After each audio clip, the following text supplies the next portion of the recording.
Fida, ce qui m'a poussée à raconter son histoire, c'est parce que tout simplement, j'ai rencontré Fida il y a longtemps.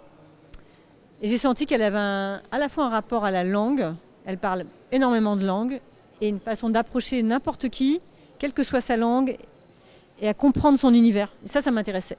Comment elle savait interagir avec les gens, sans être dans la confrontation, sans brutaliser, tout en allant très très loin, très profondément. Donc ça, c'était sa personne. Et après, quand elle m'a raconté son enfance dans la guerre, j'ai vu qu'elle avait un rapport tellement singulier à la mort que je me suis dit, il y a quelque chose qui, moi, me parle déjà.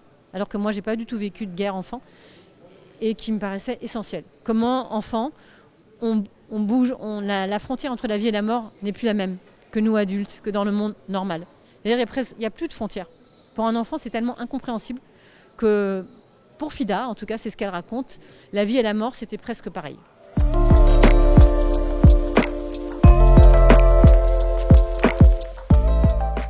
Alors, d'abord, j'ai pas voulu restituer exactement, parce que je savais que c'était pas mon objectif de faire un film sur l'histoire libanaise et la guerre, qui est tellement compliquée que c'était impossible.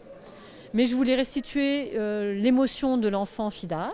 Donc j'ai travaillé d'abord en animation, avec des maquettes très simples et des petites figurines qui ressemblent à des Playmobil, qui est cette figurine-là, celle-ci, voilà. Ça c'est la figurine de Fida enfant. Donc au début je les ai même faites toutes seules, mais c'était un essai.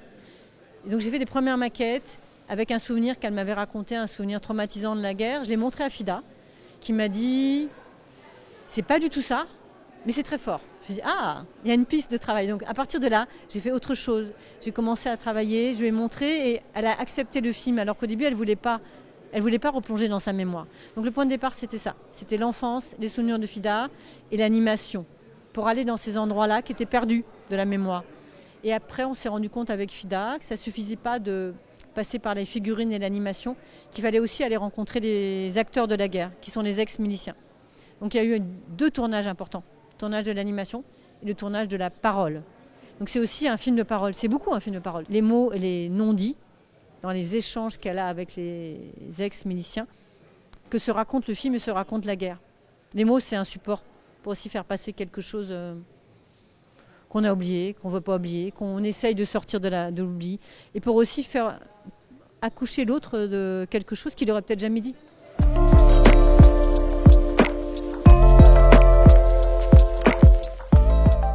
Le défi, le premier défi, c'était que Fida accepte, parce qu'en fait, Fida, elle n'est pas du cinéma, mais j'étais tellement sûre que son récit, sa vie et sa façon d'aborder les gens était importante à transmettre, que j'ai, avec les années, avec le travail, fait tout un mouvement. Le défi, c'était ça. Le plus grand défi, c'était que Fida ait envie du film et comprenne l'intérêt et qu'elle en fasse quelque chose elle-même. Qu'elle se serve de tous les outils que j'avais, que ce soit les figurines, les maquettes, parce qu'au moment des rencontres avec les miliciens de la guerre, moi j'ai recréé des maquettes des quartiers avec les rues, les noms des rues.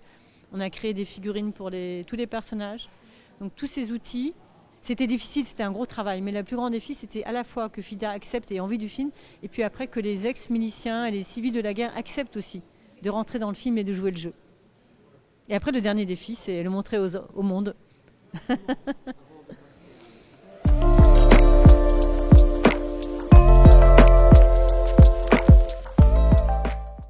Peut-être parce que je suis née dans la guerre, je n'ai pas trouvé que c'était de l'horreur. J'ai mis longtemps avant de trouver que c'était de l'horreur. Je compare par rapport à mon frère et ma sœur qui sont plus âgés que moi, qui vraiment voyaient l'horreur de cette guerre. Moi, j'ai mis longtemps à la voir. Et la force, elle vient de là, c'est que c'est ça la vie. Et je n'appelais pas ça guerre dans ma tête, j'appelais ça plutôt la vie. Je pensais que c'était ça la vie.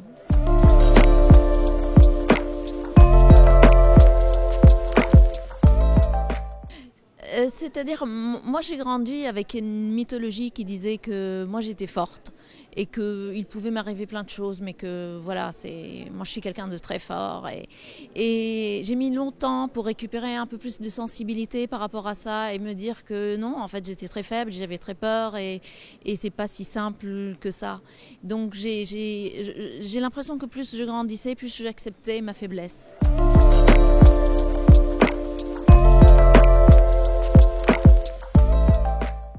Donc Green Line, en arabe, c'est Khat al-Tamas. C'est la ligne qui sépare deux entités. Aujourd'hui, moi, je l'entends comme une ligne qui peut séparer les deux Beyrouth, mais aussi comme une ligne qui peut séparer la vie et la mort, comme une ligne qui peut séparer toi de moi. On n'est plus dans le même camp.